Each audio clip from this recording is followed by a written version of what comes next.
the 5 things we talked about today, and this is just to kick off the job search because now you have to apply and interview and do all the things, but just to get started is identify the companies you want to target and why, identify the roles you want to target and why, then update your resume and LinkedIn to make sure that it really positions you for those roles and companies you're targeting. Get your story and narrative locked down so you know how you're going to talk to folks and the story that's now behind that resume.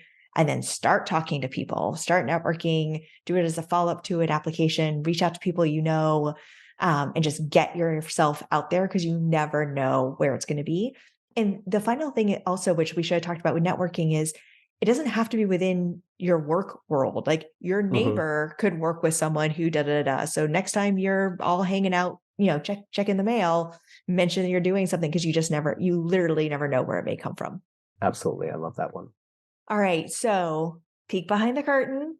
I will go first so that you can end on your really strong one.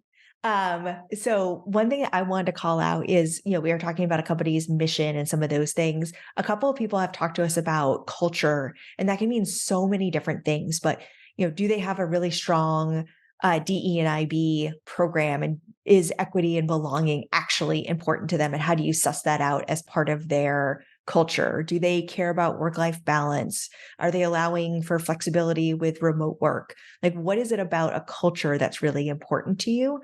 And then you can look for that. You mentioned like different top companies things. You can even look for top companies for working moms or that kind of stuff. So figure out what's important to you within the culture of a company. And you can also search for that too. Love it. What's mine? I think one good thing, we've talked about this in past podcasts, but just to put it here in this conversation, one really easy way to network as well is lean into your background and your education and alumni.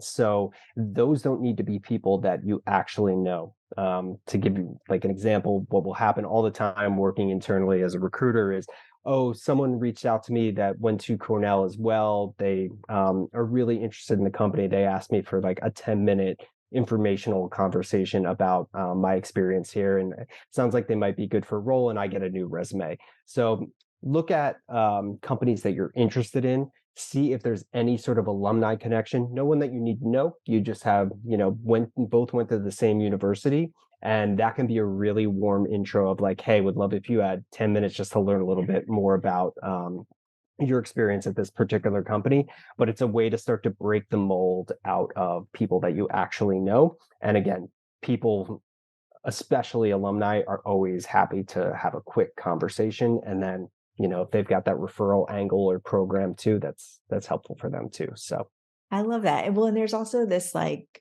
warmth that comes with that of like, yeah, we both went to Elon or we both went to Villanova. Yes, of course I want to talk to you. Even if you went there, 2 years ago and I was doesn't not there matter. 2 years ago, it doesn't matter.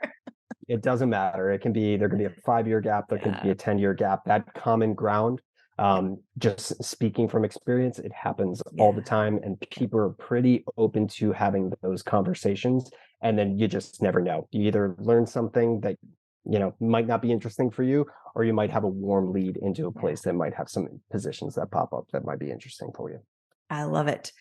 Well, as always, I hope this was really helpful for folks. We really wanted to kind of condense it as like, okay, what are some clear action items that I can take if I'm going to start a job search, especially because we're recording this at the end of September. You still have a few months, a few really pivotal, good, actionable months to find a job before the end of the year, but you got to start. And so hopefully this kind of gets you going.